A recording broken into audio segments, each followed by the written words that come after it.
Kung ano man ang kailangan, magtulungan tayo, magbigayan tayo, kaya ang samahan natin ay magpapatuloy at maging masaya. Marami pa tayong dapat ipakita sa ating mga younger generation kasi po ito lang po ang ating tahanan, second home from the immigrants coming from the Philippines.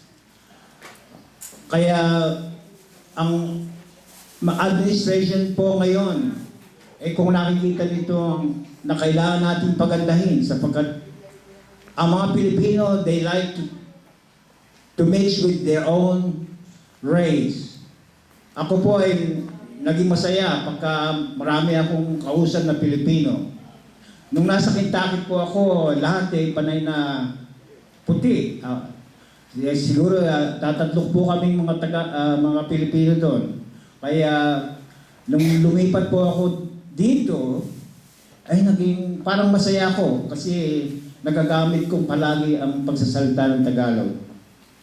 Kaya salamat po sa pagtangkilik niyo sa tahanan natin at ipagtuloy po ninyo. Salamat po sa inyong lahat. Ang araw po ay mahaba kaya magsaya tayo. Salamat po.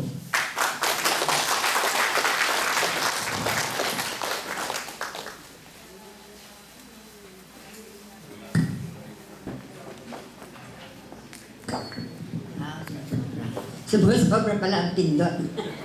Anyway, maraming po salamat sa maganda, sa inspirational talk o pampasiglang pananalita ni Dr. Rufino Crisostomo, ang ating presidente sa Filipino-American Council of Greater Chicago. At mapakumbaba po ni Dr. Crisostomo. Alam po ba nyo na siya ay Makata? Kasamahan ni pangalan ito, nakalimutan ko ng pangalan. Fred!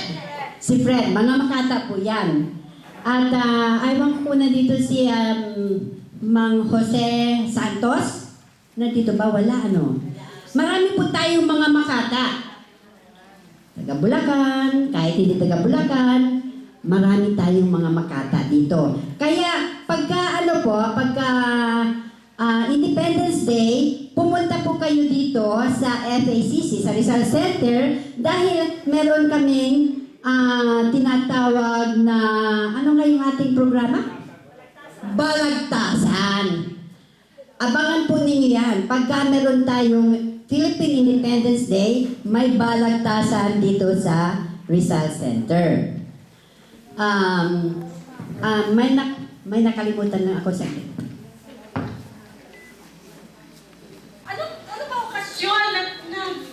Damit na pinasuot mo sa Ganda-ganda mo naman. Ay, ano ba? Eh, siyempre, kasi, Konji. Konji? Lugaw? Ay, naku, ay apo. Lugaw lang pala, hindi pa tinawag sila manang dito dyan. Kasi ba mga manang natin dyan, oh? Sino pa ba? Sila manang Telma. Bakit kailangan ba ako Ano ka naman? Hindi mo naintindihan eh. Ano? Sabi ko, Oh, Konji. kita mo, mag-iinuman pa tayo ng lina. Bakit may nagpadala ba sa atin ng Hinebra? ay nako naman. Oh. Ikaw, ano ba anak? Meron tayong panauwing pandangal. At para makilala ng madla, nandito siya ngayon. Kasi siya ay bagong Kunjin. okay, konjen na. Okay. At ngayon ay tatawagan natin si Attorney Anacleto Castro upang magpakilala sa ating panauling pandangal. Si Consul General Generosa Calonge.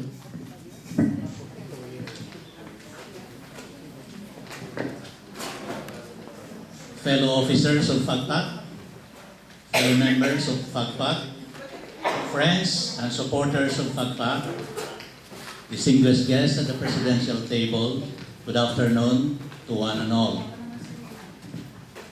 It is my honor and privilege to introduce to you our guest of honor and speaker for this affair, the celebration of the 26th anniversary of our organization, FAGPA.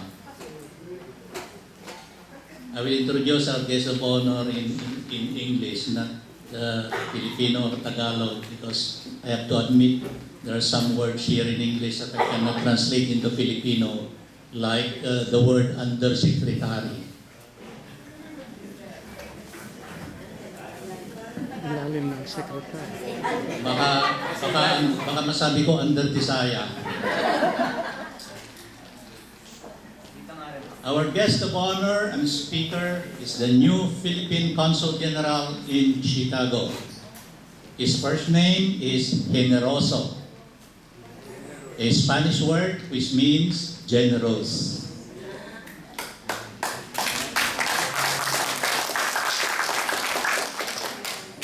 His family name is Calonge, C-A-L-O-N-G-E, Calonge. Consul General Generoso Calonge hails from Santo Tomas, La Union. La Union is one of the Ilocano provinces in the north, so we can conclusively presume that he is a genuine Ilocano. He arrived in Chicago last July 8, 2014, after serving as ambassador of the Philippines to Israel. Ambassador Calonge is a career diplomat whose career in the foreign service spans almost 3 decades. He has served in Philippine diplomatic and consular missions in Washington, D.C., Moscow, Abu Dhabi, Dubai, and Saipan in various capacities, as well as in the Department of Foreign Affairs, Office of the Undersecretary for Policy, Office of the Undersecretary for International Economic Relations, Office of the Undersecretary for Special Concerns, Office of Legal Affairs, Office of Intelligence and Security Services, Office of Middle East and African Affairs, and Office of Asia and Pacific Affairs.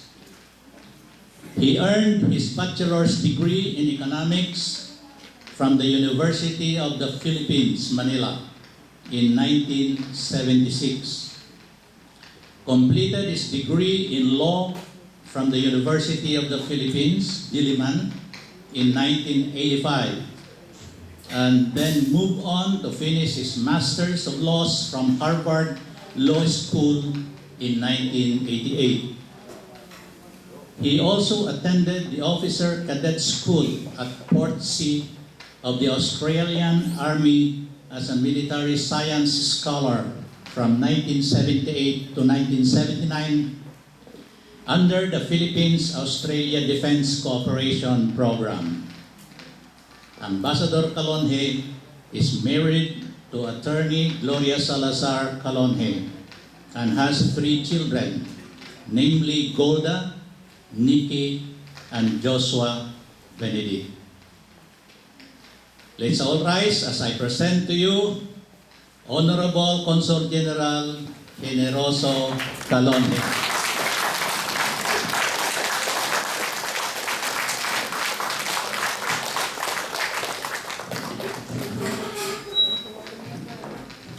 Ay, maupo po tayo. Hindi na ako kailangan tumayo.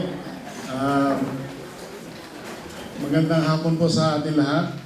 Nagpapasalamat ako kay Attorney Castro, fellow member of the bar. I assume na member of the bar kayo sa Pilipinas pa rin. Hindi na. Sa kostumbre po ng mga abogado, ang tawagan dapat namin ay panyero, meaning colleagues in the legal profession. Gaya ni Dr. Crisostomo, siguro mag-taglist din ako dahil FBI po ako full-blooded Ilocano. And, hindi ako masyadong matatas sa Tagalog. Pero ayon sa surian ng wikang pambansa, ang salitang Tagalog ay pundasyon lamang ng national language. Ang tawag doon ay Pilipino. Kasi ang inaasahan nila ay sa pagdaan ng mga taon, Tagalog ang base, no, ng national language. Tapos madadagdagan yon ng vocabulary ng iba't ibang lugar sa atin. Kaya kung Tagalog ay ano yun, sa Tagalog region lang yon. Pero ang Katagalugan yan ang pinanggalingan ng ating mga bayani. Maraming bayani. Although kami sa Ilocos region, may mga bayani rin kami. Si Diego Silang. Diba? Ano siya, way before the Philippine Revolution. And our Muslim brothers, ano rin sila? Lumaban sila. They were never conquered by any foreign power. So, ako ay nagagalak na narito ngayon sa Rizal Center kasi sa nakaraang 18 oras, associated ako kay Dr. Rizal. Kasi kagabi, nasa medical association ako, ang presidente ay si Dr. Lopez, apo ni Rizal. Tapos narito tayo ngayon sa Rizal Center, tapos ang presidente ng Rizal Center, si Dr. Crisostomo. Yung may Crisostomo Ibarra sa Nolimi Tangere. Kaya lahat ng bagay sa akin sa araw, nakalipas na 17 oras, may kinalaman kay Rizal. Kaya tuwan-tuwa po ako dahil may binabasa ako ngayon na history ng Pilipinas. Si Rizal talagang ang tawag nila doon a quintessential Filipino. Hindi ka na makakahanap ng katulad niya siguro. Ayaw ko lang sa mga susunod na henerasyon. May mga Rizalista, may mga tinuturing pa siyang Diyos, di ba? Sa Mount Banahaw, may mga rituals doon. Ganun siya kagaling. He spoke so many languages. Minsan sumakay siya ng barko sa Manila Bay, papuntang Tokyo. Pag daong ng barko sa Tokyo, fluent na siya ng Japanese. Pero may suspense ako, may girlfriend yun sa cabin. Kasi hindi mo matututunan ng language kung walang walang nagtuturo sa'yo na 24 hours Kaya, ganun pa man, talaga namang napakagandang lalaki ni Rizal, napakatalino. So, sabi ng mga European na nagkaroon ng relasyon sa kanya, ng mga babae, madali daw umibig kay Rizal. Yung asosasyon nyo ay kahit na ngayon lang tayo nagkita, karamihan sa inyo ngayon ko lang nakita, ay napakalapit sa akin kasi personally kasi lumaki ako sa lola. Yung lola ko tumira sa amin dahil ang nanay ko bunso. So nagkataon na paborito niya ako. Marami siyang apo, at that time siguro baka 30 kasi 11 anak niya, lahat may anak. Ngayon yung lola ko, very religious yun. Walang linggo yun, o Holy Week, na hindi siya nagsisipa. Sa Holy Week, araw-araw yun, nagpa-fast yun, nagro-rosaryo. Ngayon pag linggo, lahat ng apo niya sa paligid namin, hinayaya niyang magsimba. Paggising sa alas 6 ng umaga, walang sumasama, ako lang. Wala pang tricycle yata. 2 kilometers away, simbahan lalakarin namin pareho. Going to church, and back. So, mahal na mahal ako ng lola ko. Minsan nag-away ang nanay ko at lola ko. Ay, ang nanay ko at tatay ko. So, yung tatay ko, tinakbo ako sa bahay ng kapatid niya yata. Basta kamag-anak. Nirescue ako ng lola ko. Sabi niya, mag-away kayo mag-asawa, huwag niyong idamay yung apo ko. Kaya, lakas ko talaga sa lola ko So, ang Grandparents Association sa akin, bagamat ngayon lang tayo nagkakilala, malapit sa akin dahil ang tunog lang ng grandmother sa akin, sa mother side ko yun, no? Talagang iba. Dahil kung nasa Amerika lang yun at buhay pa ngayon, tuwan-tuwa siguro ngayon. Dahil, dinisiplina rin ako noon. Talagang dumaan din ako sa traditional discipline, especially sa religious discipline. Pagsisimba, pagdadasal, bago matulog. Parang parang wala na yung mga ganong values ngayon. But to me, I cherish those values because it made me what I am. So, magandang hapon ulit at sana ay mag-enjoy tayong lahat at kayong may mga apo, siguro nailipat nyo rin ang inyong mga values sa inyong mga apo dahil napakahalaga po nun, lalo sa ating mga Pilipino. Maraming pong salamat at magandang hapon.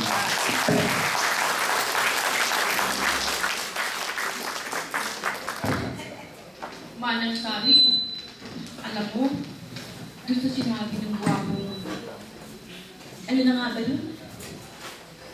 Conjen. Jen, alam mo, parang bang maganda ng damdamin ko kasi may anak ako, maya po ako doon. Sabi ng anak ko, hey! Anak ko, pag nandun ako sa kanila, Mama, ano ka? Yung mga apo mo, ang haba ng buntot, ang lalaki ng sungay. Gawa mo. Kasi ikaw ano bang tawag doon? Oo, spoiled mo. Yun ang tawag sa ating mga lola, di ba? Ano, sang-ayon ba kayo, mga lola? Yes. Okay. Ni-spoiled nga ba natin sila? Tignan mo naman ito inalagaan ng lola.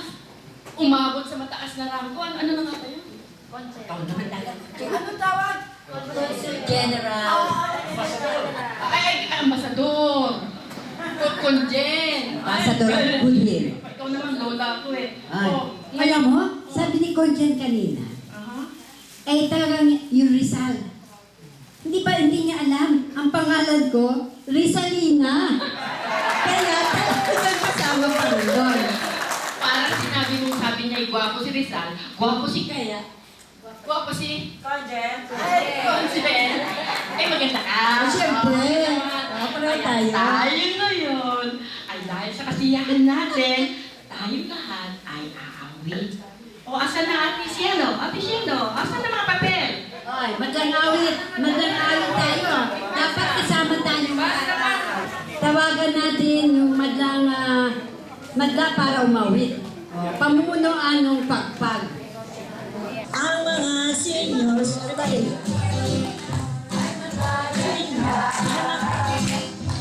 Ang Diyos, hukuman. Sa seniors, ang mahal ng Diyos. Mahal ng Diyos, hukumas. Oh, praise the Lord. Ang mga seniors, napakahal, ay mahal na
gagawin natin ngayon.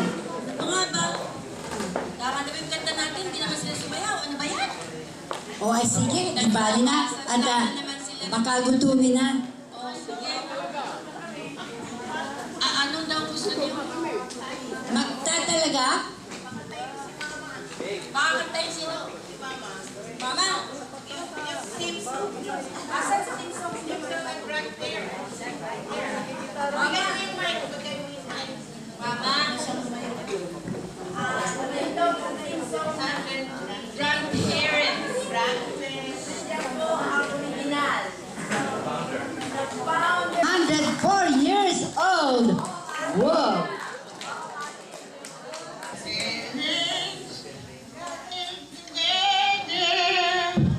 In this one united church, marching forward, ever onward, through a gospel everyone, working together in harmony, singing together in melody, ready to love one another, with both our heart and hand.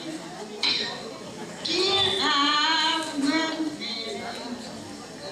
pride of our fatherland, guide us in this life to serve both God and man.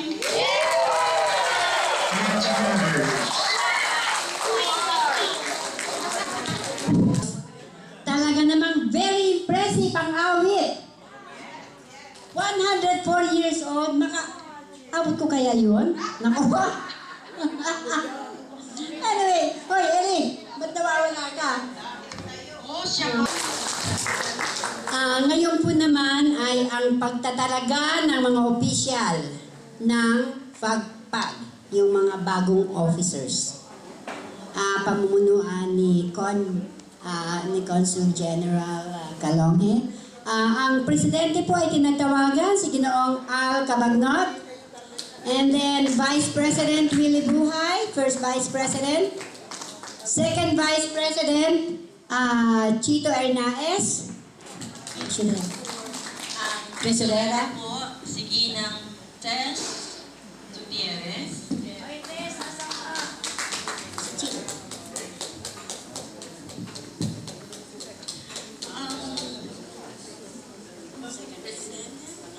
Pangalawang presidente, Ginang Tess.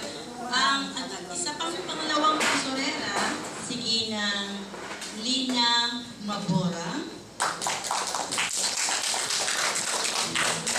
Ang ating pong sekretarya, si Ginang Noria Garioso. At ang ikalawa pong sekretarya ay si Erlinda Escobar. Ang watchdog daw po. Pero hindi naman po ako mangangagat. Naku, taga-suri ka pala ha, Ellie. Okay, si Ginang Ellie Castro. Ang tagapamahala ng negosyo, business manager, si Ginoong Amor Diacan. Ako po yun.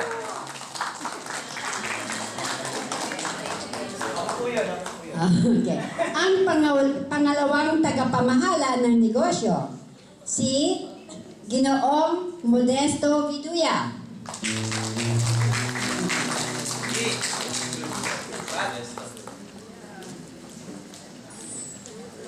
Wala siya? Ang kawani ng ugnayan o PRO, si Ginang Sheila Lopez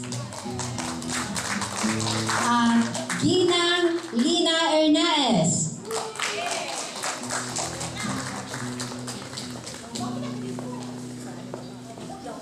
Ang ating tagapamayapa, Sergeant at Arms, Ginoong David Maanes at Ginoong Dante Argayoso.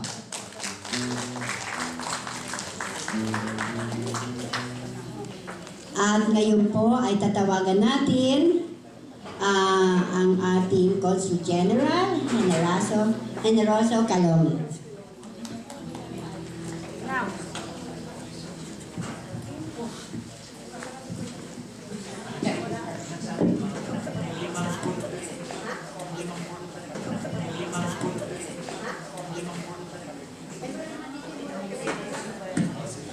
At tinatawagan rin po yung mga board of directors. Mga sino-sino yung board of directors?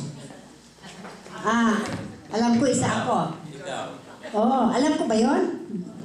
Okay. Si Ellie? Dom? Sino pa? Dalawa? Vilma? Si Madel? Alam ko si Madel.